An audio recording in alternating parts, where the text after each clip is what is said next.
మనం నిన్న లీలాదేవి సూక్ష్మంగా ఆ విదూరథుడి ఇంటిలోకి ప్రవేశించింది అని చెప్పుకున్నప్పుడు శ్రీరాముడి ప్రశ్నను గురించి చెప్పుకున్నాం.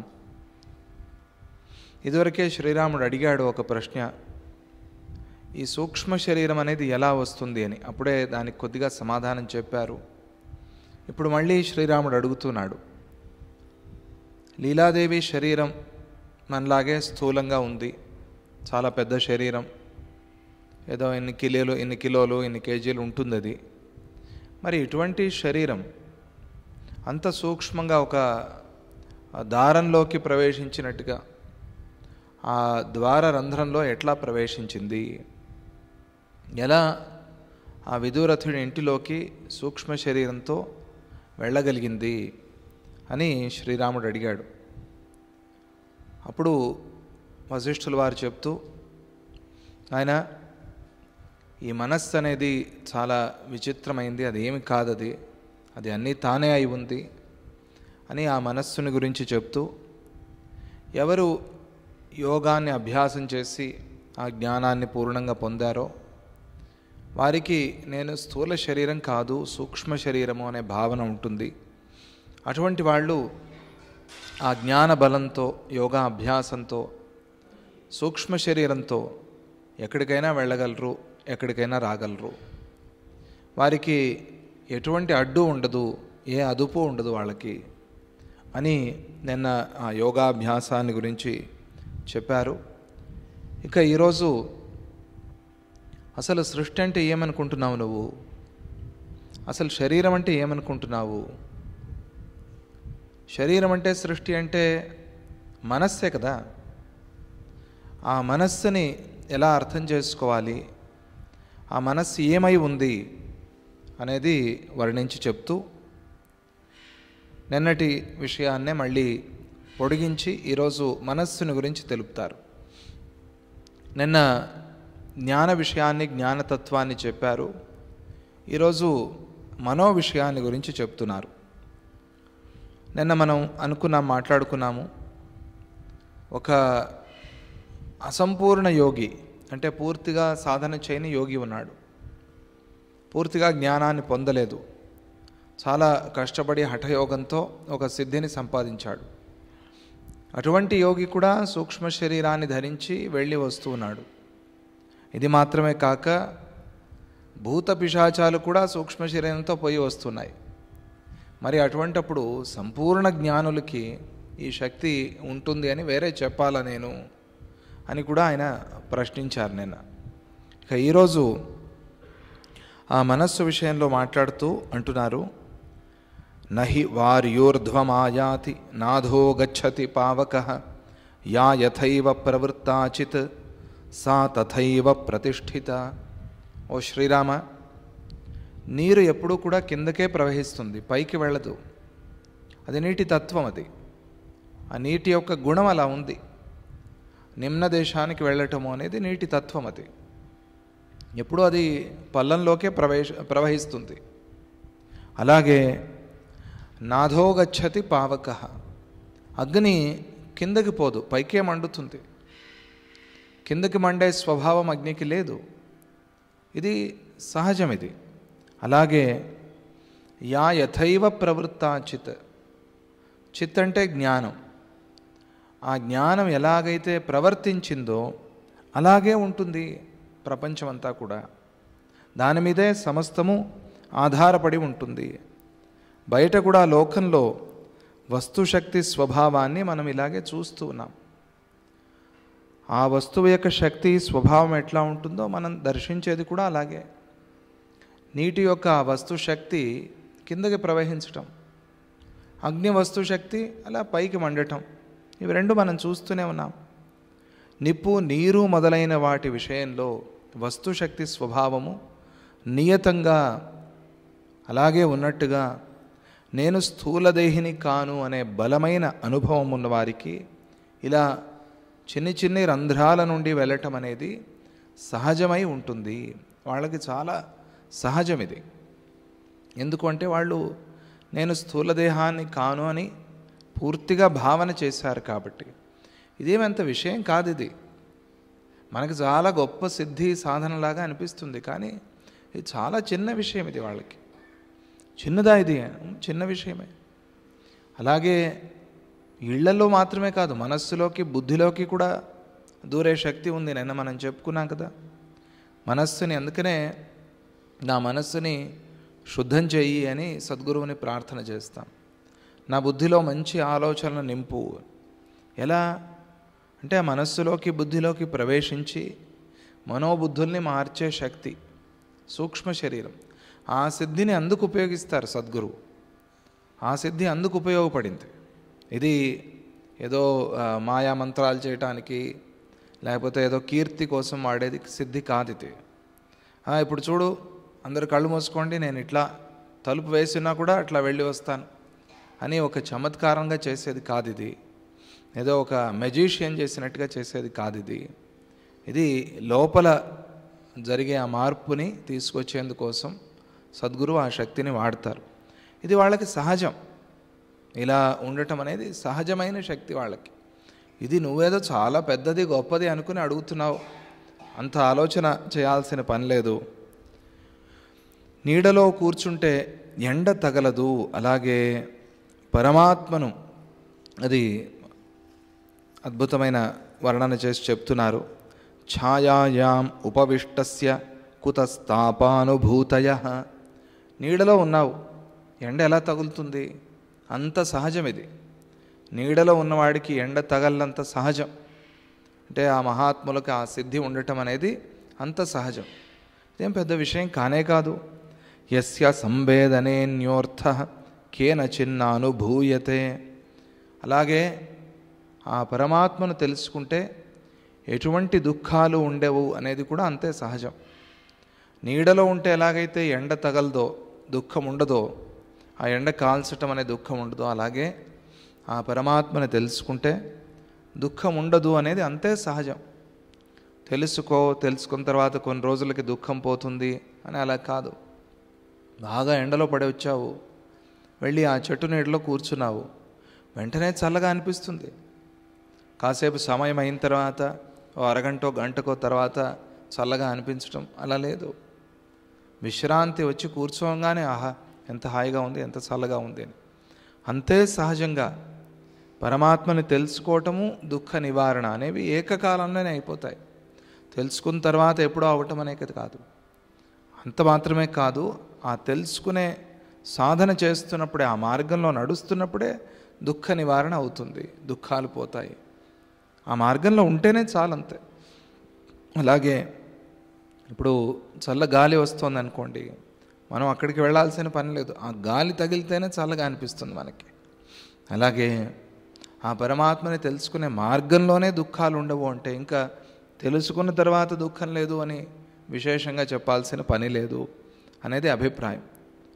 ఒకడు యోగాభ్యాసం చేశాడు, కానీ పూర్తిగా యోగాభ్యాసం చేయలేదు. ఇక్కడ నేను చెప్పుకున్న విషయాన్ని మళ్ళీ గుర్తు చేసుకుంటున్నాము. పూర్తిగా జ్ఞాన సంపాదనతో కూడిన యోగాభ్యాసాన్ని చేయలేదు. చేశాడు యోగాభ్యాసం, కానీ పూర్తిగా జ్ఞాన సిద్ధి కాలేదు. కానీ కొన్ని సిద్ధులు మాత్రం అయ్యాయి. ఇదే ఇటువంటి సిద్ధులు, అణిమ లఘిమ లాంటి సిద్ధులు కొన్ని వచ్చాయి వాడికి. పూర్తి జ్ఞానం కలగలేదు. ఈ సిద్ధుల్ని వాడు ఎట్లా ఉపయోగించుకుంటాడు అనే దాని మీద ఆధారపడి ఉంటుంది.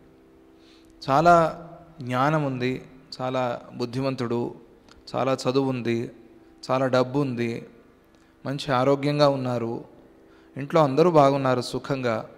ఇవన్నీ భగవంతుడు ఇచ్చిన సిద్ధులు.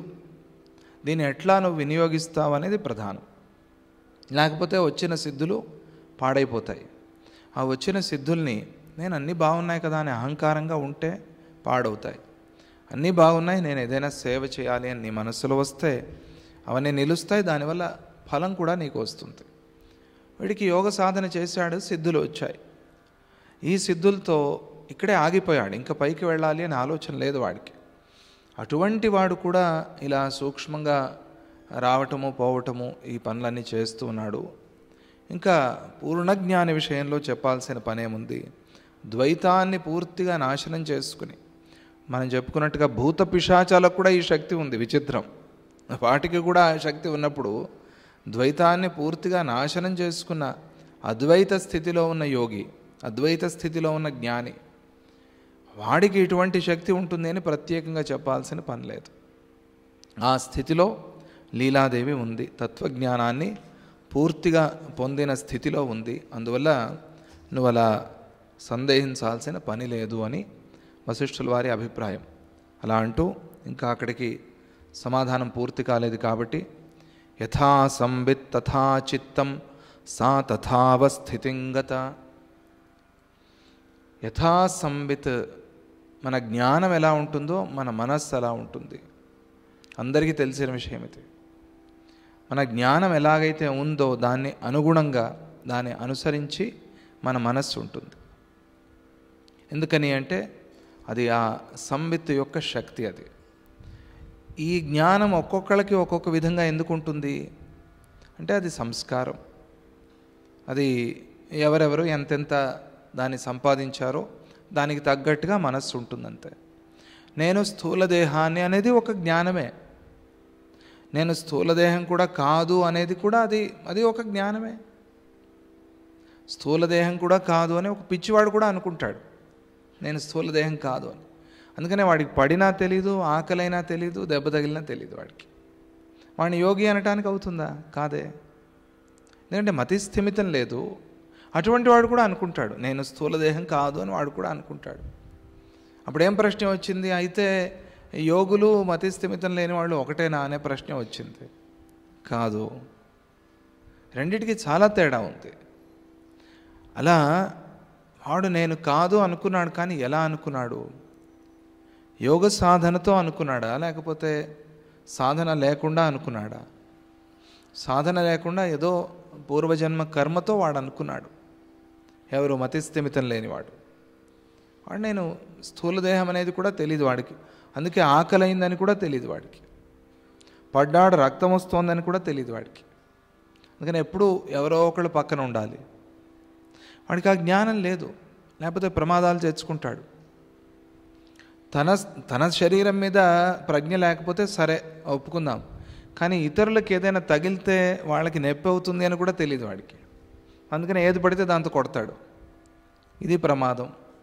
అందుకని ఎప్పుడు ఎవరో ఒకళ్ళు పక్కన ఉండాలి. వాడికి ఎలాగైతే నొప్పి లేదో అలాగే వాళ్ళకి లేదనుకుంటాడు అంతే. వాడికి పువ్వు వేసినా ఒకటే, తీసుకెళ్ళి ఆ రాయి వేసినా ఒకటే. ఎవరో పక్కన వచ్చారు, చేతిలో ఏదో ఉంది, తీసి విసురుతాడంతే. ఎందుకు? వాడికి నొప్పి అనేది తెలియదు.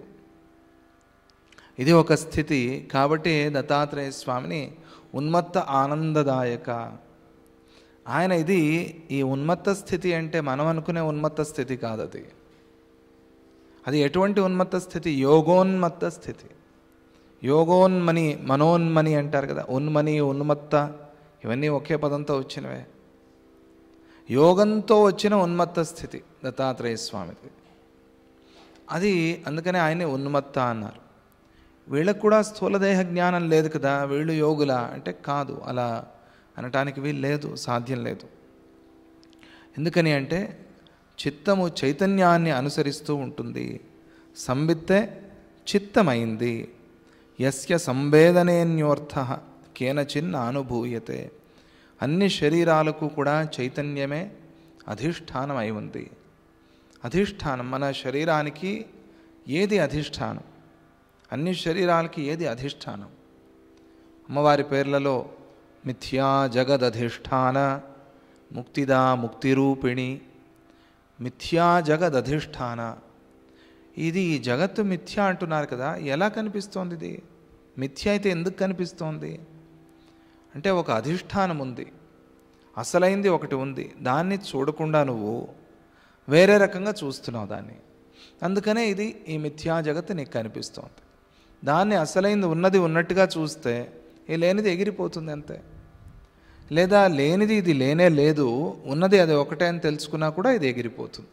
అందుకే మిథ్యా జగద్ అధిష్టాన ముక్తిదా ముక్తి రూపిణి. ముక్తిని ఇచ్చేది ముక్తి స్వరూపిణిగా ఉన్నది అని. ఇది పోవటమే ముక్తి అంతే. దాని దర్శనమే ముక్తి. ఆ అసలైన సత్యాన్ని దర్శించటమే ముక్తి. అందుకని ఆ నామాలు అలా పక్క పక్కన పెట్టారు, ఊరికే కాదు. మిథ్యా జగద్ అధిష్టాన ముక్తిదా ముక్తి రూపిణి. మిథ్యా జగత్తే పోయిందంటే ఏమిటి? అన్ని దుఃఖాలు ఎగిరిపోయాయి అని, అన్ని కష్టాలు పోయాయి అని అర్థం. అలా అన్ని శరీరాలకి అధిష్టానం. అధిష్టానం అంటే మనం చూస్తున్నాం, ఆ చూసేందుకు అసలైన కారణం. ఏది చూడాలో అది చూడకుండా వేరేది చూస్తున్నాం. అది మనం ఒక తాడులో పామును చూసినట్టుగా. ఈ పాముకు అధిష్టానం ఏది? తాడు. ఆ తాడు లేకపోతే పాము కనిపించదు నీకు. అందువల్ల నువ్వు తాడును చూడాలి కానీ పామును చూడకూడదు. పాముని భ్రమించి పాము అనుకుంటున్నావు. అలాగే ఆ పరమాత్మని చూడాల్సిన చోట నువ్వు మిథ్యను చూస్తున్నావు, అసత్యాన్ని చూస్తున్నావు. సత్యాన్ని దర్శించాల్సింది పోయి అసత్యాన్ని చూస్తున్నావు. సత్య దర్శనం చెయ్యి. అందుకనే ఈ విషయాన్ని తెలుసుకో. చిత్తము చైతన్యాన్ని అనుసరిస్తూ ఉంటుంది. అన్ని శరీరాలకు కూడా చైతన్యమే అధిష్టానమై ఉంది. అది స్థూలమైనా కాగలదు, సూక్ష్మమైనా కాగలదు. వాసనాబలాన్ని బట్టి అది రెండు రకాలుగాను అవుతూ ఉంటుంది. మన వాసనలు ఎలా ఉన్నాయో అలా అంత. ఆ జ్ఞాని, ఆ జీవన్ముక్తుడి వాసన ఎట్లా ఉంది? నేను సూక్ష్మ శరీరాన్ని అని ఉంది వాసన. అందుకనే ఆయనకి సూక్ష్మ శరీరమే వచ్చింది. మన వాసనలు ఎట్లా ఉన్నాయి? స్థూల శరీరమే వచ్చింది. స్థూల శరీరంలో ఉన్నా కూడా సూక్ష్మంగా ఎలా ఉన్నారు అంటే వాళ్ళ వాసనా బలం అలా ఉంది. సంబిత్తు అంటే చైతన్యం ఎటువంటిదో చిత్తము కూడా అటువంటిదే. ఆ సంబిత్తు చైతన్యము తానేమి అనుకుంటే అది అవుతూ ఉంటుంది. అది ఒక దశ అంటే స్థితి యందు ఉన్నా కూడా ప్రయత్నం చేస్తే దాని దశ అంటే దాని స్థితి మారుతుంది. అంటే మనస్సు యొక్క స్థితిని మార్చగలవు. మనస్సు ఎప్పుడు అలాగే ఉండేది కాదు. నువ్వు మనస్సు చేస్తే, నువ్వు సంకల్పం చేస్తే దానికి కూడా మనస్సే కావాలి. నువ్వు మనస్సుని మార్చగలవు. యథా సంబిత్ తథా చిత్తం సా తథావస్థితిం గత. సంబిత్ ఎలా ఉందో అంటే చిత్ ఎలా ఉందో అలాగే చిత్తం. అందుకనే చిత్తం అంటాం. ఎప్పుడైతే దాని స్వభావము అనే పేరు వచ్చిందో అది దాని అసలైన స్థితి పోయింది. జ్ఞానం యొక్క స్వభావం. మనస్సు కూడా అన్నీ తెలుస్తాయి, కానీ తెలియాల్సింది తెలియదు. అది విచిత్రం. తెలియాల్సిందాన్ని తెలపకుండా మిగతా వాటిని తెలుపుతుంది. అది మనస్సుకున్న గుణం. అందుకనే అది చిత్తమైంది. అది చిత్ కాలేదు, అది జ్ఞానం కాలేదు. ఆ పరమేణ ప్రయత్నేన నియతేన్య దశాం పునః. నువ్వు చాలా అభ్యాసం చేస్తే, పరమ ప్రయత్నం చేస్తే దాని స్వభావాన్ని మార్చగలవు. అది దాటి ముందుకు వచ్చేసింది, దాన్ని మళ్ళీ వెనక్కి తీసుకెళ్ళు. ఎక్కడి నుంచి వచ్చింది ఆ మనస్సు? జ్ఞానం నుంచే వచ్చింది. చిత్తం ఎక్కడి నుంచి వచ్చింది? చిత్త నుంచే వచ్చింది. దాన్ని మళ్ళీ వెనక్కి తీసుకెళ్ళు. దానిలో జ్ఞానాన్ని నింపు. అదే జ్ఞానంగా అయిపోతుంది. జ్ఞానవాన్ కాదు, జ్ఞానవత్ కాదు చిత్తం. అదే జ్ఞానం అయిపోతుంది. జ్ఞానంలో ఉన్న గుణం, జ్ఞానంలో ఉన్న లక్షణం, స్వభావం అది. నువ్వు జ్ఞాని అయితే, జ్ఞానాన్ని సంపాదిస్తే జ్ఞానవాన్ అనాల్సిన పని లేదు. జ్ఞానమే నువ్వు, అంతే. బ్రహ్మవిద్ బ్రహ్మైవ భవతి. బ్రహ్మ తెలుసుకుంటే బ్రహ్మే నువ్వు అవుతావు అని. ఏవం వేద అంటుంది వేదం. అంటే దీన్ని తెలుసుకుంటే చాలు అని. తెలియటం ప్రధానం. ఆ తెలుసుకునేందుకోసం భగవంతుడు బుద్ధి ఇచ్చాడు కదా, దాన్ని ఉపయోగించాలి. దాన్ని వాడితే తెలుస్తుంది. సర్పైక ప్రత్యయో రజ్జువాం అసర్ప ప్రత్యయే బలాత్. లీలాదేవి ప్రయత్నంతో తన స్థితిని మార్చుకుంది. ప్రయత్నం చేసింది, ఎన్నో ఏళ్ల ప్రయత్నం అది. ఇప్పుడు అమ్మవారి అనుగ్రహం కూడా తోడైంది. నువ్వు ధ్యానం చేయి, నీకు ఆ స్థితి వచ్చేలాగా నేను చూస్తాను. ఆవిడ వచ్చి సద్గురువులాగా అనుగ్రహించింది. ఆ గురు మార్గంలో నడిచింది, తన స్థితిని మార్చుకుంది. దేహం స్థూలంగా ఉంటే దానిలోని మనస్సు కూడా స్థూలంగానే ఉంటుంది. స్థూల శరీరం స్థూలమైన మనస్సు, సూక్ష్మ శరీరం సూక్ష్మమైన మనస్సు. అందుకనే మనస్సు ప్రధానం కాబట్టి ఆ మనస్సులో నేను సూక్ష్మ శరీరాన్ని అనే భావన నింపు. నేను భక్తుడిని అనుకుని గుర్తు చేసుకోవాల్సిన పని లేదు. తర్వాత ప్రారంభంలో అనుకున్నావు నేను భక్తుడిని, అది నీకు తెలియకుండా భక్తి నిండిపోయింది. మనస్సే భక్తి అయిపోయింది. అంతే, అందరికీ అనుభవం ఉంది. అలాగే ఇది కూడా అంతే. ఆ సూక్ష్మ శరీరాన్ని భావన చేసి చేసి చేసి సూక్ష్మ శరీరం వస్తుంది. ఈ మాట విని కొందరు ఏం చేస్తారంటే కేవలం సూక్ష్మ శరీర భావనే చేస్తూ ఉంటారు. ఇదేదో చాలా పెద్ద సిద్ధి అని. ఉన్న వయస్సు అంతా దానికి అయిపోతుంది, జన్మంతా దానికి గడిచిపోతుంది. అదే అవసరమే లేదు అసలు. నేను సూక్ష్మ శరీరాన్ని అనుకోవాల్సిన పనేముంది? దానికన్నా ఇంకా పై 2 మెట్లు ఉన్నాయి కదా. నేను కారణ శరీరం కూడా కాదు అని, నేను పరమాత్మ పరబ్రహ్మనే ఉన్నాను అని అదే అనుకునేదేదో. అప్పుడు ఇవన్నీ తానే వస్తాయి. రాజుగారిని పిలిస్తే పరివారం రారా అండి? రాజుగారికి ఒక్కరికే ఇన్విటేషన్ వెళ్ళింది కాబట్టి మేము రాము అంటారా? పరివారం అంటారు ఎక్కడైనా? సైనికులు లేదా వాళ్ళ పరిచారకులు, ఆయనతో పాటుగా ఛత్రచామరాలు, గుర్రాలు, రథాలు, ఆయన సేవకులు, కార్పెట్లు అన్నీ వస్తాయి. నువ్వు పిలిచిందే రాజుని పిలిచావు. అలాగే ఆ కొట్టేదేదో కుంభస్థలం కొట్టు, చూసేదేదో ఆ పరమాత్మని చూడు, ఇవన్నీ అవే వస్తాయి. ఇది మాయ. ఈ సిద్ధి చాలా గొప్పది అనుకుని ఇక్కడ ఆగిపోవటం అనేది ఓ మాయ. అమ్మో ఇదే కావాలి, ఇదే చాలా ముఖ్యమని. అడిగేదేదో చాలా పెద్దది అడుగు. రాజుగారిని కలిసావు, ఏం కావాలరా అన్నారు. ఈ పూట భోజనం పెట్టించండి అని అడుగుతారు ఎవరైనా? బాగా ఆకలిగా ఉంటే అడుగుతారు, నిత్య తృప్తులు అడుగుతారు, వాళ్ళ కథ వేరే. మళ్ళీ భోజనం అయిన తర్వాత అయ్యో ఏమిటి రాత్రికి ఎట్లా అనే ఆలోచన వస్తుంది. బుద్ధివంతుడు ఏమడుగుతాడు? మా ఇంట్లో వాళ్ళందరం చాలా ఇబ్బందుల్లో కష్టాల్లో ఉన్నాము, పూర్తిగా మాకు మా కుటుంబానికి పరివారానికి అంతా సరిపడా ఏం కావాలో వ్యవస్థ చేయండి అంటాడు. మాకు ఎటువంటి ఇబ్బందులు కష్టాలు లేకుండా చూడండి. రాజుగారు అన్నీ ఏర్పాటు చేస్తాడు. భోజనం పెట్టించడం, భోజనమే పెట్టించి పంపిస్తాడు. అందుకని అడిగేప్పుడు కూడా జాగ్రత్తగా ఉండు, సాధన చేసేప్పుడు కూడా జాగ్రత్తగా సాధన చేయి. సిద్ధుల్లో పడద్దు, సిద్ధుల్లో మునిగిపోవద్దు. ఈ సిద్ధులే చాలా గొప్పవే అనుకోవద్దు. గొప్పగా కనిపిస్తాయి. ఏదో ఒక చమత్కారం ఎవరో చేశారనుకోండి, వాళ్ళ వెంట పడిపోతూ ఉంటారు. ఎక్కడో వెళ్తూ ఏదో కాశీలో విశ్వనాథుడి దర్శనానికి వెళ్ళారు. ఒక ఆయన వచ్చాడు, ఒక మెజిషియన్ వచ్చి బుడుబుడా అని తిప్పేసి ఏదో సృష్టి చేసి అట్లా ఆయన వెనకాలే పడిపోతూ ఉంటారు. అంటే ఈయన చాలా గొప్ప సిద్ధి. నీ గురువు ఏం చెప్పాడు నీకు? వెళ్ళి కాశీ విశ్వనాథుడిని దర్శనం చేసిరా. నువ్వు పోయి కాశీ విశ్వనాథుడిని చూసి రావాలి, కానీ ఈయన వెంట పడిపోతే తప్పు కదా. అది చెప్పిన పని ముందు చేయాలి, తరువాత ఆయనలో ఏదైనా గొప్పతనం నీకు కనిపించి ఆయన వెంట పోతే అదొక రకం. చెప్పింది నువ్వు చేయకుండా వేరేది చేస్తే. అలాగే ఇక్కడ ఏం చెప్పారు అంటే నువ్వు పరమాత్మనే చూడు, పరబ్రహ్మనే చూడు. సిద్ధులు వాటంతట అవే వస్తాయి. సిద్ధుల కోసం ప్రయత్నం అనేది ఎక్కడా లేదు. అది ఎవరో ఏదో ఒక సందర్భంలో రాజ్యాలు కాపాడటం కోసం మహాత్ములు మహర్షులు ఆ సిద్ధుల్ని సంపాదించి ప్రత్యేకంగా దానికోసం, అంటే దాన్ని కాపాడాలి, ధర్మాన్ని కాపాడాలి కాబట్టి వాళ్ళు ఆ సిద్ధులతో ధర్మాన్ని కాపాడతారు, ధర్మ ప్రచారం చేస్తారు. వాళ్ళకి కానీ అందరికీ సిద్ధులతో పనేముంది? తప్పు అది.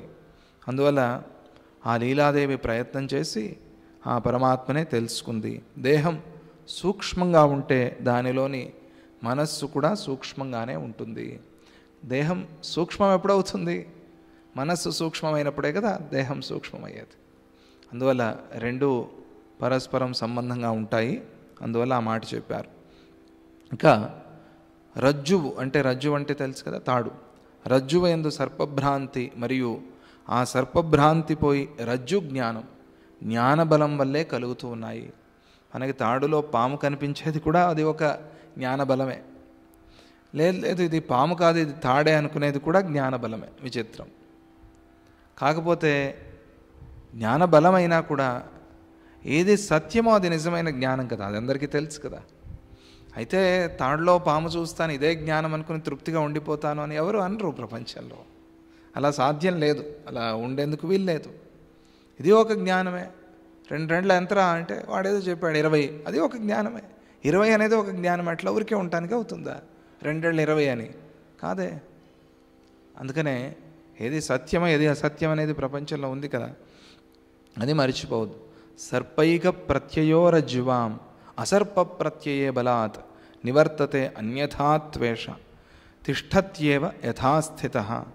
ప్రయత్నం లేదంటే సర్పభ్రాంతి ఉన్నది ఉన్నట్టుగానే ఉంటుంది.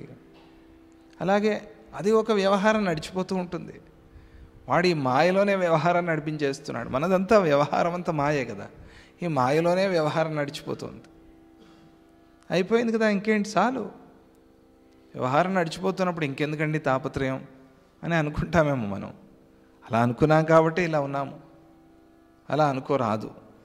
అయిపోతుంది కదా, పబ్బం గడిస్తే చాలు అని అలా ఎవరు అనుకోరు. వచ్చింది పండగ, వచ్చింది పండగ గడిస్తే చాలు, రేపెలా అని కూడా ఆలోచిస్తావు కదా. రేపెలా, ఎల్లుండి ఎలా, అవతల ఎల్లుండి ఎలా, సంవత్సరం ఎలా, నెల ఎలా గడుస్తుంది, ఇవన్నీ ఆలోచిస్తావు కదా. అలాగే పబ్బం గడిస్తే చాలు అని బుద్ధిమంతుడు అనుకోరాదు, అనుకోకూడదు. వ్యవహారం, ఆ వ్యవహారం ఒక మాయతో నడుస్తోంది. అందువల్ల ప్రయత్నం లేకపోతే ఇది పోదు. పోకేమవుతుంది, అలాగే ఉంటుంది. అలాగే ఉండి అలాగే నడుస్తూ ఉంటుంది. ఉంటే ఉంది కదా, ఏమైంది అంటే భయం ఉంది దాంట్లో, అది మర్చిపోకూడదు మనం. ఆ భయంతో చాలా ఇబ్బందులు, అశాంతి అందరికీ తెలుసు అది. ఆ భయంతో ఏమవుతుంది, మన ఇంటికి కూడా మనం పోలేం. ఆ ముందు తాడుంది, ఆ తాడుని పాము అనుకున్నాం, మన ఇంట్లో కూడా మనం పోలేం. అదే స్థితిలో మనం ఉంటాం. అందువల్ల ఇది తెలుసుకోవాలి. ప్రయత్నం లేకపోతే ఆ భ్రాంతి పోదు. యోగాభ్యాసాది ప్రయత్నం వల్ల స్థూల శరీర బుద్ధి నశిస్తుంది. యోగాభ్యాసం చేయటం వల్ల స్థూల శరీర బుద్ధి నశిస్తుంది. హఠయోగమైనా చేయండి, క్రియాయోగమైనా చేయండి, ప్రాణాయామమైనా చేయండి, జ్ఞానయోగమైనా చేయండి, కర్మయోగమైనా చేయండి, సన్యాస కర్మయోగమైనా చేయండి, కర్మ సన్యాస యోగమైనా చేయండి. ఏదో ఒకటి చేయండి మొత్తానికి. యోగం లేకుండా మాత్రం ఉండద్దు. అయుక్త అంటే యోగం చేయనివాడు. యోగం చేయకుండా ఉండకూడదు. ఏదో ఒక యోగం జీవితంలో, జన్మలో చేస్తూ ఉండాలి. చేసేదాన్ని యోగం అనుకోవాలి. ఇది సరిగా చేస్తున్నానా లేదా గురువు ద్వారా తెలుసుకోవాలి, అంతే. అప్పుడే అది యోగ శరీరం అయిపోతుంది. ఆ హఠయోగం చేస్తున్నప్పుడు సరిగ్గా మీరు గాలితో, ప్రాణాయామంతో కలిపి హఠయోగం చేశారనుకోండి, శరీరం తేలిపోతున్నట్టుగా ఉంటుంది. దానికి ఉన్న శక్తి అది. అందువల్ల హఠయోగమైనా పర్వాలేదు. అలా మెట్టు క్రమక్రమంగా పెంచాలి సాధనని. యోగాభ్యాసాది ప్రయత్నం వల్ల స్థూల శరీర బుద్ధి నశిస్తుంది. చిత్తము సంవిత్తును అనుసరించినట్లుగా ప్రయత్నము, ఆశ, కోరిక, చేష్ట చిత్తాన్ని అనుసరిస్తుంది అనే విషయం బాలుడికి కూడా తెలిసిందే, చిన్నపిల్లవాడికి కూడా తెలుసు విషయం అది. యథా సంవిత్ తథా చిత్తం, యథా చిత్తం తథేహితం. ఈ మాట ఎవరెవరికి చెప్పాల్సిన పని లేదు.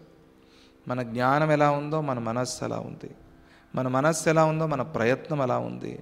మన ప్రయత్నము, మన ఆశ, మన చేష్ట, మన కోరికలు అన్నీ మనస్సును అనుసరించి ఉన్నాయి. ఇది బాలం ప్రత్యపి సంసిద్ధం ఏతత్కో నానుభూతవాన్. ఇది ప్రపంచంలో తెలియంది ఎవరికి ఈ విషయం? అందరికీ తెలిసిన విషయం, అందరికీ అనుభవంలో ఉన్న విషయం. చిత్తము సూక్ష్మమైతే దాని చేష్టలు కూడా సూక్ష్మాలే. సూక్ష్మ శరీర జ్ఞానం కల యోగులు సూక్ష్మంగానే వ్యవహరిస్తారు అని అంటూ, యః పునఃస్వప్న సంకల్ప పురుష ప్రతిమాకృతి ఆకాశమాత్రకాకార సకథం కేనరోధ్యతే. చిత్తమాత్రం శరీరంతు సర్వస్యైవ హి సర్వతః విద్యతే వేదనాచ్చైతత్ క్వచిదేతీవ హృద్గతాత్.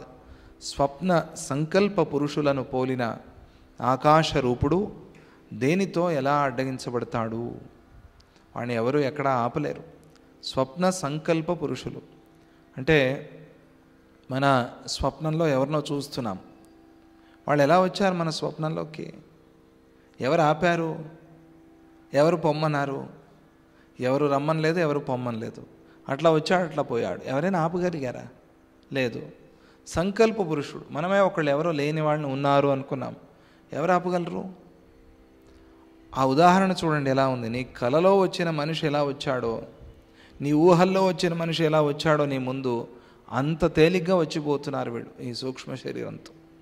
యోగులకు అసలు అది పెద్ద విషయమే కానే కాదు అని అది చెప్పేందుకోసం చిత్తమాత్రాకృతి అయిన ఆతివాహిక దేహాన్ని ఏదీ కూడా అడ్డగించలేదు. మనశ్శరీరాన్ని, చిత్త శరీరాన్ని, మనోమయ శరీరాన్ని ప్రపంచంలో ఏది, పంచభూతాల్లో ఏది కూడా ఆపలేవు.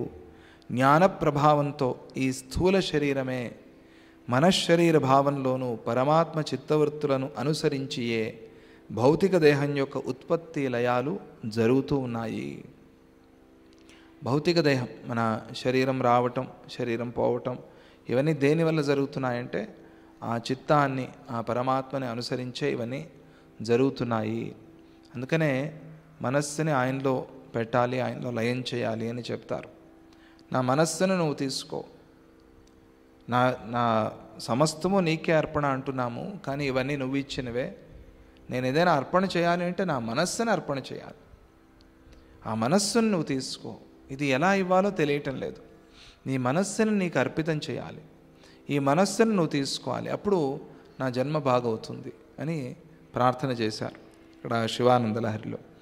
యథాభిమతమేవాస్య భవత్యస్తమయోదయం ఆది సర్గే స్వభావోత్థం పశ్చాద్వైతైక్య కారణం. అందువల్ల అన్ని ప్రాణులు చిత్తమే అయి ఉన్నాయి. చిత్తం కన్నా వేరే లేదు ఈ ప్రపంచంలో. చిత్తం కన్నా భిన్నమైన ప్రాణి లేదు అని తెలుసుకోవాలి. అజ్ఞానమే పంచీకరణానికి కారణమవుతూ, పంచీకరణం అంటే ఒకసారి మనం చెప్పుకున్నాం, అంటే ఈ 5 భూతాలు కలిసే విధానం. ఎట్లా కలుస్తాయి? ఇవి కలిస్తే కదా ఒక పదార్థం తయారయ్యేది. ఈ 5 భూతాలు ఎలా కలుస్తాయని దానికి ఒక పంచీకరణ ప్రక్రియ అని ఒకటి ఉంది. అక్కడ చెప్తారు ఈ 5 ఎలా కలుస్తాయి అని. కలిసిన తర్వాత దాంతో మనకి స్థూల ప్రపంచం అంతా కూడా కనిపిస్తూ ఉంది. సూక్ష్మంగా తన్మాత్రలుగా ఉన్నప్పుడు అవి మహాభూతాలై ఆ మహాభూతాలు ఎలా కలిశాయి, లేదా తన్మాత్రలుగా ఉన్నప్పుడు కలిసి మహాభూతాలు ఎలా అయ్యాయి, పంచతన్మాత్రలు అని అక్కడ వర్ణిస్తారు. అజ్ఞానమే పంచీకరణానికి కారణమవుతూ స్థూలదేహ విభాగాన్ని చేస్తోంది. అధిష్టాన సత్తా వ్యతిరిక్తాలు కావటం వల్ల చిదాకాశ, చిత్తాకాశ, మహాకాశాలు ఒకటే అని గ్రహించు. చిత్తాకాశం, చిదాకాశం, ఆకాశంచ తృతీయకం విద్యేతత్రయమేకం త్వం అవినా భావనావశాత్. ఇవి 3 ఒకటే. 3 ఆకాశాలు మనం చెప్పుకున్నాం ఇదివరకే. చిదాకాశం, చిత్తాకాశం, మహాకాశం. చిత్తాకాశం అంటే మనలో ఉన్న ఆ ఆలోచనలు ఇవన్నీ మొత్తం అంతా కలిపి చిత్తాకాశం. మహాకాశం అంటే ఇది ఒక పెద్ద ఆకాశం, పంచమహాభూతాల్లో మొదటిది. ఇక చిదాకాశం, అది బ్రహ్మాకాశం. అంటే ఎక్కడ ఈ పెద్ద ఆకాశం ఉందో అది చిదాకాశం. ఈ 3 ఒకటే. ఎందుకంటే చిదాకాశం కానిది, బ్రహ్మాకాశం కానిది ఏదీ లేదు ప్రపంచంలో. కాబట్టి ఈ 3 ఒకటే అని తెలుసుకో నువ్వు అని అంటూ, ఈ చిత్త శరీర భావమే వస్తువులన్నిటిలోనూ స్ఫురిస్తూ ఉంటుంది. ఎందుకంటే జ్ఞానేచ్ఛను అనుసరించి జ్ఞానోదయం అవుతుంది. ఏతచ్చిత్త శరీరత్వం విద్ధి సర్వగతోదయం. ఈ చిత్త శరీరం ఉందే, ఇదే అన్నిటికీ కారణం. దీని నుంచే అన్నీ వస్తున్నాయి. యథా సంవేదనేచ్ఛత్వాత్ యథా సంవేదనోదయం. సంవేదన అంటే జ్ఞానం. ఆ జ్ఞాన ఉదయము దీని నుంచే అవుతోంది. అందువల్ల జ్ఞానాన్ని పొందటం కష్టం అని అనిపిస్తే మంచి పని చేయి, సత్కర్మ చేయి. దాంతో చిత్తశుద్ధి అవుతుంది. ఆ చిత్తశుద్ధి నిన్ను జ్ఞానం వైపు తీసుకువెళ్తుంది. అందుకనే మనం సత్కర్మ చేసేది. ఫలం కోసం ఏదో దీనివల్ల మంచిదవుతుంది అని కాదు. అవన్నీ తర్వాత, అవి కూడా అవుతాయి, దీంతో పాటుగా అడక్కపోయినా అయిపోతాయి. కానీ సత్కర్మ చేసేది ఎందుకు అంటే చిత్తశుద్ధి కోసం. అందువల్ల నాకే కోరికలు లేవు, నేనెందుకు దేవస్థానానికి గుడికి వెళ్ళాలి అని అనకూడదు.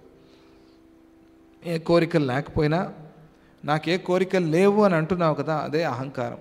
అదే చాలా పెద్ద కోరిక. నాకే కోరికలు లేవు అనటమే పెద్ద కోరిక. లేకపోతే ఎందుకు చెప్తావు? లేదంటే కాముగా కూర్చో. నాకే కోరికలు లేవు అని నువ్వు అహంకారంగా అన్నావు కాబట్టి అది పోగొట్టుకోవటానికి నువ్వు సత్కర్మ చేయాలి. అదే చిత్తశుద్ధి అంటే. ఆ చిత్తశుద్ధి కోసం సత్కర్మ చేయాలి. అందువల్ల కొన్ని నిత్యాలు కొన్నిటిని మానటానికి లేదు. మనం నైమిత్తికాలంటే కొన్ని సందర్భాల్లో కొన్ని పండగల్లో చేసేవి. నిత్యాలు మానటానికి లేదు, ప్రతిరోజు చేయాలి. దాన్ని చెప్పారు సద్గురు, ప్రతిరోజు చేయాలి అన్నారు, చేయాలంతే. ఇది ప్రతిరోజు చేయాల్సింది, ఇది విశేషమైన దినాల్లో చేయాల్సింది. అటువంటి కొన్ని ఉన్నాయి కదా. అలాగే జ్ఞానబలం బాగా పెరిగితే స్థూల శరీరం సూక్ష్మ శరీర రూపాన్ని పొందుతుంది.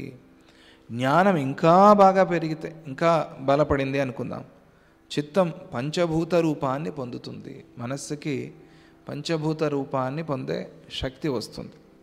ఆ శక్తిలో, ఆ స్థితిలో అగ్ని శరీరాన్ని కాల్చలేదు. ఎందుకంటే వాళ్ళు ఆ సమయంలో సూక్ష్మ శరీరంలో ఉన్నారు కాబట్టి.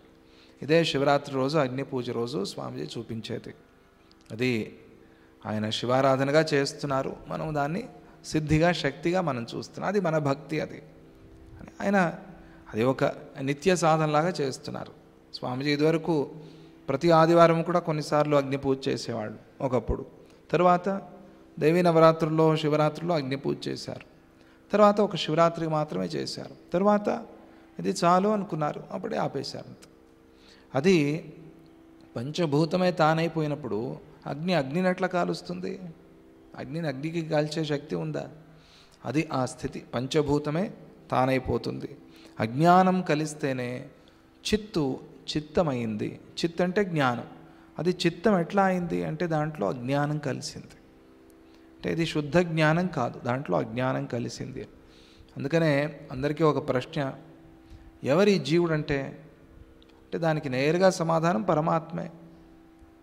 అంటే అయితే పరమాత్మకే అజ్ఞానమా అంటే దానికి కూడా నేరుగా సమాధానం అవును. మరైతే ఎవరు పోగొట్టుకునేది అజ్ఞానాన్ని? ఆయనే పోగొట్టుకుంటున్నాడు అంతే. మరైతే ఎవరు సృష్టి చేశారు ఈ అజ్ఞానాన్ని? ఆయనే సృష్టి చేసుకున్నాడు. నా అజ్ఞానాన్ని నేను సృష్టి చేశానని అంటారా ఎవరైనా ప్రపంచంలో? ఎవరికైనా అనుభవం ఉందా? లేదు, అలా ఎవరు అనరు. నేను ఒక అజ్ఞానాన్ని సృష్టి చేసుకుని ఆ అజ్ఞానంలోకి ప్రవేశించి ఆ అజ్ఞానంతో జ్ఞానం లేకుండా నేను చూస్తున్నాను అని ఎవరైనా అంటారండి? లేదు. అది అట్లా అయిపోతుంది అంతే. అలాగే అయ్యయ్యో అజ్ఞానం అనుకున్నానే పోగొట్టుకుంటున్నాను అని అనుకుంటాడు. అయ్యో ఇది అజ్ఞానం, దీన్ని పోగొట్టుకోవాలి, జ్ఞానం పొందాలి అని అనుకుంటాడు. అలాగే అది అట్లా వచ్చిందంతే. అందుకనే అది అనాది. అజ్ఞానం అనేది అనాది, అవిద్య అనేది అనాది. అది ఎప్పుడొచ్చింది ఎవరు చెప్పలేరు. దానికి అది పోవటం మాత్రం చెప్పచ్చు, పోవటానికి ఏం చేయాలో చెప్పచ్చు.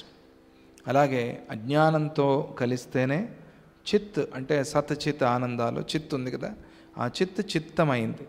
చిత్తం నుండి పంచభూతాలు, వాటి నుండి సూక్ష్మదేహాలు, వాటి నుంచి స్థూల దేహాలు. పంచభూతాలు ముందొచ్చాయా, సూక్ష్మం ముందొచ్చిందా అనే ప్రశ్న కూడా మనం ఇదివరకు చెప్పుకున్నాం. అంటే ముందు మనస్సు అనుకుని తర్వాత పంచభూతాలు వచ్చాయా, పంచభూతాలు వచ్చి తర్వాత మనస్సు వచ్చిందా? ఇది క్రమం ఎటు అయినా కూడా ఒకటే మొత్తానికి. పూసుకునేది ఎలా పూసుకుంటే ఏమిటి అంతే, అది కూడా అంతే. అలా వాటి నుంచి స్థూల దేహాలు, ఇది ఆ వరుస అట్లా వచ్చింది. అంటే జ్ఞానం బలం అవుతున్న కొద్దీ, జ్ఞానం పెరుగుతున్న కొద్దీ అన్నిటినీ దాటుకుంటూ చిత్త శరీరాన్ని, తరువాత చిత్వాన్ని కూడా పొందుతాడు. మనం అలా అలా అలా దాటి బయటకు వచ్చేసాం. వచ్చి హనుమద్వారం కూడా దాటి రోడ్డు మీదకి వెళ్ళిపోయాం. రోడ్లో అలా నడుస్తూ రోడ్డు కూడా దాటి అక్కడికి వెళ్ళిపోయాం. అదే గౌరీ శంకరకో దత్తనగరకో వెళ్ళిపోయాం. అది కూడా దాటి కొండ కూడా దాటి అటు వెళ్ళిపోయాం. టీ నరసీపుర అట్లా వెళ్ళి ఎక్కడికి వెళ్ళామో తెలియదు. మళ్ళీ అవన్నీ దాటుతూ ఇలాగే వస్తే మళ్ళీ ఆశ్రమానికే వస్తాం. ఇక్కడి నుంచే కదా వెళ్ళావు నువ్వు దాటుకుంటూ. మళ్ళీ అదే దారిలో నడుచుకుంటూ వెనక్కి వస్తావు. ఎక్కడికి వస్తావు? ఆశ్రమానికే వచ్చేయాలి. అలాగే ఈ చిత్తు నుంచే, ఈ జ్ఞానం నుంచే నువ్వు అలా బయటకు వచ్చేసావు. బయటకు వచ్చి ఆ చిత్తుని మరిచిపోతున్నావు. సింహావలోకనం అంటారు. సింహం ఎక్కడికి వచ్చిందో, ఎట్నుంచి వచ్చిందో మరిచిపోదు, వెనక్కి చూసుకుంటూ ఉంటుంది ఎక్కడి నుంచి వచ్చానని. 2 కిలోమీటర్ల వరకు చూసే శక్తి దానికి ఉంది. అంటే వాసనను బట్టి చూడటం అంటే అది కాదు, అంతవరకు దానికి వాసన వస్తుంది, ఆ శక్తి సింహావలోకనం. అందుకనే చదివేప్పుడు, వినేప్పుడు కూడా మనం ఏం విన్నాము, ఏం చదివామని ఒకసారి అట్లా వెనక్కి చూసుకోవాలి. బిజినెస్లో కానీ, జీవితంలో కానీ ఎంతవరకు ప్రయాణం చేశాం, ఎక్కడికి వచ్చాం, తర్వాత ఎక్కడికి వెళ్ళాలి అనేది ఒకసారి చూసుకోవాలి. మూలాన్ని మర్చిపోకూడదు. అలాగే వీడు ఈ చిత్తు నుంచి, జ్ఞానం నుంచి ప్రయాణం మొదలుపెట్టిన వాడు బయటికి వచ్చి ఇది నేను అనుకుంటూ అసలైంది మర్చిపోయాడు. ఇప్పుడేం చేయాలి? అలాగే మళ్ళీ వెనక్కి వెళ్ళాలంత. అలాగే వెనక్కి ప్రయాణం చేస్తే ఇది కాదు అనుకుంటూ అక్కడ లోపలికి వెళ్ళి ఏది తానో అది తెలుసుకుంటాడు. దాని తర్వాత ఇంకా వెళ్ళేది లేదు కదా, దాని తర్వాత ఇంకెక్కడికి వెళ్తావు నువ్వు. అలాగే ఇక్కడ అలా వెనక్కి ప్రయాణం చేస్తూ వెళ్తే చిత్వాన్ని, ముందు చిత్తాన్ని, ఇప్పుడు చిత్తాన్ని గురించి మాట్లాడుతున్నారు. అంటే మనస్సు, దానికే కారణమైన ఆ జ్ఞానం, దానికి అక్కడికి వెళ్తారు. వసతి త్రసరేణ్వంతర్ధ్రియతే గగనోదరే లీయతే అంకుర కోశేషు రసీభవతి పల్లవే. ఇంకా ఈ మనస్సు గురించి ఏం చెప్పేదయ్యా నీకు? అమ్మో అమ్మో, దీని మహిమ, దీని లీల చాలా గొప్పది. ఇది దీని గురించి వర్ణించలేం. అందుకనే ఈ చిత్త శరీరం అతి సూక్ష్మమై త్రసరేణువు యొక్క మధ్యలో ప్రకాశిస్తోంది. త్రసరేణువు కూడా తానే, పరమాణువు కన్నా సూక్ష్మమైనది కూడా ఆ మనస్సే. ఆకాశమందు దాగి ఉంది, అలాగని ఆకాశమంతా నిండి ఉంది. అది త్రసరేణువు పరమాణువు తానే ఉంది, పరమాణువులో ఉంటూ తాను పూర్తిగా ఆకాశము తానే ఉంది. అంకురంలో విలీనమై ఉంది. అంకురం అంటే తెలుసు కదా, చిన్న మొలకెత్తింది, దాంట్లో దాగి ఉంది. ఎట్లా? వృక్షంలాగా దాగి ఉంది. చిగురాకుల రసమై ప్రకాశిస్తోంది. చిగురాకుల్లో రసం, అది రసీభవతి పల్లవే ఉల్లసత్యంబు వీచిత్వే ప్రనృత్యతి శిలోదరే ప్రవర్షత్యంబుదో భూత్వా శిలీభూయావతిష్టతే. ఇక ఈ మనస్సు గురించి ఏం చెప్పేది? జలంలో తరంగంలాగా ఇది విలసిల్లుతోంది, శిలా మధ్యంలో నృత్యం చేస్తోంది. శిలల్లో దాగి ఉండే శిల్పం అదే కదా, దాన్ని మనస్సులో పెట్టుకునే కదా శిల్పి దాన్ని విడిపిస్తున్నాడు. దాన్ని చెక్కటం మనస్సులో పెట్టుకునే కదా. అంటే వాడి మనస్సులో ఆ శిల్పం ముందే ఉంది కదా. అలా శిలల్లో శిల్పమై నృత్యం చేస్తోంది. అది శిల్పమై తరువాత బయటికి వస్తోంది. వాడు చెక్కిన తర్వాత బయటికి వస్తుంది. ఎక్కడ ఉంది? అది వాడి మనస్సులో ఉంది. వాడి మనస్సే అక్కడ ఉంది శిల్పంగా. అది విచిత్రం. మేఘాల రూపంలో వర్షిస్తోంది. ఓ వర్షం వస్తోంది, ఎవరు అనుకుంటున్నారు? మనస్సే అనుకుంటోంది. మనస్సు లేకపోతే వర్షం వస్తున్నట్టు తెలియదు, ఏమీ తెలియదు. కోమాలో ఉన్నాడు, ఏం తెలుసు వాడికి? వాడి మీద వర్షం, కొండపోత వర్షం కురిసినా వాడికి తెలియదు. ప్రాణాలు ఉన్నాయి, విచిత్రం. మనస్సు లేదు. ఇది మనస్సు అంటే. మేఘాల రూపంలో వర్షిస్తోంది, శిలయై ప్రకాశిస్తోంది. శిలా తానే. అంటే అక్కడ కొందరు ఆ శిలలో విగ్రహంలో భగవంతుడిని చూస్తున్నారు, కొందరు చూడటం లేదు. ఎవరికి మనస్సు ఉందో వాళ్ళు చూస్తున్నారు, ఎవరికి మనస్సు లేదో వాళ్ళకి అక్కడ కనిపించటం లేదంతే. ఈ మనస్సు కారణం. యథేచ్ఛమంబరే యాతి జఠరేపి చ భూభృతాం అనంతరాకాశవపు దత్తేథ పరమాణుతాం. ఇది అంటే ఈ మనస్సు ఇష్టం వచ్చినట్టుగా ఆకాశంలో తిరగగలదు, ఎక్కడికైనా సంచారం చేయగలదు. ఇది కొండ గుహలలోకి ప్రవేశించగలదు. మనం ఇక్కడ కూర్చున్నాం, అక్కడెక్కడో హిమాలయాల్లో ఏదో ఒక గుహ, ఆ గుహలోకి వెళ్ళి రావాలి, వెళ్ళొస్తుంది. నిజంగా వెళ్ళామా లేదా అది వేరే విషయం, కానీ ఊహల్లో అయితే వెళ్ళాం కదా. ఈ ఊహ అంటే ఏమిటి? మనస్సే కదా. కానీ ఇది మనం ఎలాగైతే వెళ్ళి వచ్చామో అలాగే మహాత్ములు వెళ్ళి అక్కడ కూర్చుని అక్కడే జపం చేయగలరు, తపస్సు అక్కడే చేయగలరు. మనం ఎట్లా వెళ్ళొచ్చాము అట్లాగే నువ్వు వెళ్ళాల్సిన పని లేదు, నీ మనస్సుని అక్కడికి పంపించవచ్చు. మనోయాత్ర అనేది ఒకటి ఉంది కదా, అది మనం చెప్పుకున్నాం. మనస్సుకి అటువంటి శక్తి ఉంది, అటువంటి బలం ఉంది. అనంత ఆకాశము నిండి అన్నిటికీ అవకాశమిచ్చే ఆకాశమే తానై కూడా పరమాణువుగా మారిపోగలదు. అన్నిటికీ అవకాశాన్ని ఇచ్చేది ఈ మనస్సే. ఇది పరమాణువుగా కూడా మారిపోగలదు. భవత్యద్రిర్ధరాధారో బద్ధపీఠో నభశిరా దేహస్యాంతర్బహిరపి దధద్వనతరూర్హం. ఇది ఆకాశాన్ని తానే పర్వతంలాగా దృఢరూపంతో ప్రకాశించగలదు. ఆకాశాన్ని తాకే పర్వతం, అంత పెద్ద పర్వతంగా ఇది ప్రకాశించగలదు. లోపల బయట ఉన్న వనాలనే రోమాలను ధరించిన పర్వతమే తానవ్వగలదు. అంత కొండ మన మనస్సులో ఎలా పట్టింది అంటే అది మనశ్శక్తి. అంత పెద్ద కొండ మన మనస్సులో కనిపిస్తోంది. మనం పడుకున్నప్పుడు మన స్వప్నంలో కనిపిస్తోంది. మనం ఊహిస్తే మన కొండలో మన హృదయంలో కనిపిస్తోంది, మన మనస్సులో కనిపిస్తోంది. ఎలా? మనస్సు అది.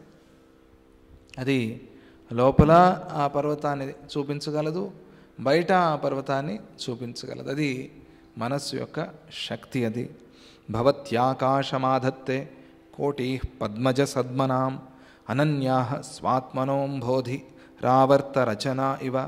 సముద్రం నుండి సుడిగుండాలు వేరు కానట్లుగా కోటి కోటి బ్రహ్మాండాలు ఉన్న అవి చిత్తం కంటే వేరు కావు. చిత్తము కోటాను కోట్ల బ్రహ్మాండ రూపాన్ని ధరించగలదు. నిజారుణ ప్రభాపూర మజ్జద్ బ్రహ్మాండ మండల. ఈ నామం ఉంది కదా లలితా సహస్రనామంలో. ఏమిటిది? దీని అర్థం నిజారుణ ప్రభా పూర ఆపూర లేదా ప్రభా పూర మజ్జద్ బ్రహ్మాండ మండల. నిజారుణం. నిజారుణం అంటే ఏమిటి? నిజం అంటే తనదైనది అని అర్థం. తనదైన కాంతితో నింపేస్తే ఏమవుతుంది? అప్పుడు బ్రహ్మాండ మండలాలన్నీ పోయి దానిలో మజ్జత్ కలిసిపోతాయి. కలిసిపోతాయంటే లయమైపోతాయి.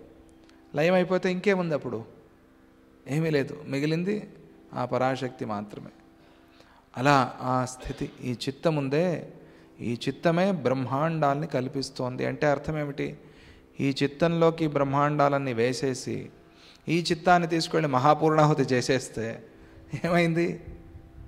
అప్పుడు అగ్ని ఒకడే మిగిలాడంతే. అలాగే ఈ చిత్తాన్ని తీసుకెళ్ళి ఆయనకి సమర్పణ చేయి. ఈ చిత్తాన్ని తీసుకెళ్ళి ఆయన పాదాల మీద పడేసేయి. ఈ చిత్తాన్ని ఆయనకి ఎప్పుడైతే అర్పించావో ఏం మిగిలింది? అప్పుడు ఏమీ మిగలేదు. నేను నువ్వుతో సహా అంతా కలిసిపోయింది. కలిసిపోయి నేనే నువ్వు అనేది మిగిలింది. లేదా నువ్వు మాత్రమే మిగిలావు. నేననేది పోయింది, నువ్వు మాత్రమే మిగిలావు. నువ్వు మిగిలితే నేను ఎక్కడికి పోయాను? నీలోకే పోయానంతే. నువ్వే అయి ఉన్నానంతే. ఇది నిజారుణ ప్రభాపూర మజ్జద్ బ్రహ్మాండ మండల అంటే. ఇది పూర్తిగా వేదాంతాన్నే జ్ఞానాన్నే చెప్పే నామం. కానీ ఒక చమత్కారంలాగా, ఒక మాయలాగా, అదో అమ్మవారి శక్తిలాగా కనిపిస్తుంది. అక్కడ ఆవిడ ఏమీ చేయలేదు చూడండి. నిజారుణ ప్రభాపూర మజ్జత్ బ్రహ్మాండ్ ఇవి పోయి కలుస్తున్నాయి. ఆమె ఏం చేసింది? మజ్జత్ అంటే కలిసిపోతున్న బ్రహ్మాండ మండలాలు కలది. ఇవి కలుస్తున్నాయంటే ఆమె ఏం చేసింది? కరుషత్ అని ఉంటే లాగుతోంది అని అర్థం. వీటన్నిటిని లాగేసి కలిపేసుకుంటోంది అని. అప్పుడు ఆవిడేదో చేస్తోంది అని మనం అనొచ్చు. కరుషత్ అని లేదు, మజ్జత్ బ్రహ్మాండ్. మజ్జత్ అంటే మునిగేది తానే మునుగుతుందా, లేకపోతే వాళ్ళు ముంచుతారా? తానే మునుగుతుంది. మజ్జత్ బ్రహ్మాండ మండల. అలా కాదండి, కొన్ని సందర్భాల్లో సుడిగుండం. సుడిగుండం తెలుసు కదా, బురద దాన్ని ఏమంటారు? పంక ఊబి. ఆ ఊబి ఉందే, ఆ ఊబి లాగేస్తూ ఉంటుంది. ఊబిలో పడితే ఆ ఊబి లాగేసి వీడు బయటికి రావాలని కూడా రాలేడు. అలా అయి ఉండొచ్చు కదా అని కొంతమంది. అంటే ఈ బ్రహ్మాండాల్ని ఆవిడే లాగేస్తోంది అని. ఆవిడే లాగేయాలంటే నువ్వు ఎంతో సాధన చేయాలి, ఎంతో భక్తిగా ఆవిడని ప్రార్థన చేయాలి. అప్పుడు ఆవిడ లాగేస్తుంది. లాగేస్తే ఈ మాయ, ఈ అజ్ఞానము, ఈ దుఃఖాలు ఇవన్నీ కూడా ఆవిడలో కలిసిపోతాయి. కానీ అలా చెప్పలేదు అక్కడ. నిజారుణ ప్రభాపూర మజ్జద్ బ్రహ్మాండ మండల. ఆ నిజారుణ ప్రభాపూరం అనేది నీకు తెలియాలి కదా. ఇది ఆవిడ కిరణాలతో పూర్తిగా అంతా నిండి ఉంది అని నువ్వు తెలుసుకుంటే, అంతా నిండి ఉన్నది ఇంకా లాగాల్సిన పనేముంది? అంతా తానే ఉన్నప్పుడు ఇంకా లాగేదనే ప్రశ్నే రాదు కదా. బ్రహ్మాండము తానే ఉన్నప్పుడు బ్రహ్మాండాన్ని లాగదు. అందుకనే మజ్జద్ అంటే మునిగిపోతున్న బ్రహ్మాండాలు అని. ఎట్లా మునుగుతున్నాయి ఇవి? వీడు తెలుసుకున్నాడు, నువ్వు తప్ప వేరేది లేదు అని తెలుసుకున్నాడు. ఆ తెలుసుకోవటమే బ్రహ్మాండాలు మునిగిపోవటం అంతే. ఈ బ్రహ్మాండాలు, ఈ బ్రహ్మాండాలకి రాజులు ఇవన్నీ లేనే లేవు. దిక్పాలకులతో సహా అందరూ కలిసిపోయారు ఆ పరాశక్తిలో. ఆమె ఒక్కతే ఉంది. ఆ స్థితి అదే ఇక్కడ ఆ చిత్తాన్ని లయం చేయటం అనే క్రమాన్ని ఇక్కడ చెప్తున్నారు. సూక్ష్మ శరీర సిద్ధిని గురించి ఆయన అడిగితే సద్గురు వాక్యాలు ఎలా ఉంటాయి చూడండి. ఆ మాట కూడా చెప్పి ఆయన దాంతోపాటుగా చిత్త లయాన్ని కూడా చెప్తున్నారు. మనోలయాన్ని, మనస్సుని తీసుకెళ్ళి అక్కడ లయం చేయటం ఎలా అనే దాన్ని కూడా బోధిస్తున్నారు. ఆ విషయంలో ఇంకా కొన్ని సమాధానాలు ఉన్నాయి. తర్వాత శ్రీరాముడు అడిగే ప్రశ్న కూడా ఇంకా బ్రహ్మాండంగా ఉంటుంది. దాన్ని మనం తర్వాత చెప్పుకుందాం అని అంటూ జై గురుదత్త, శ్రీ గురుదత్త. ఓం శాంతి శాంతి శాంతి.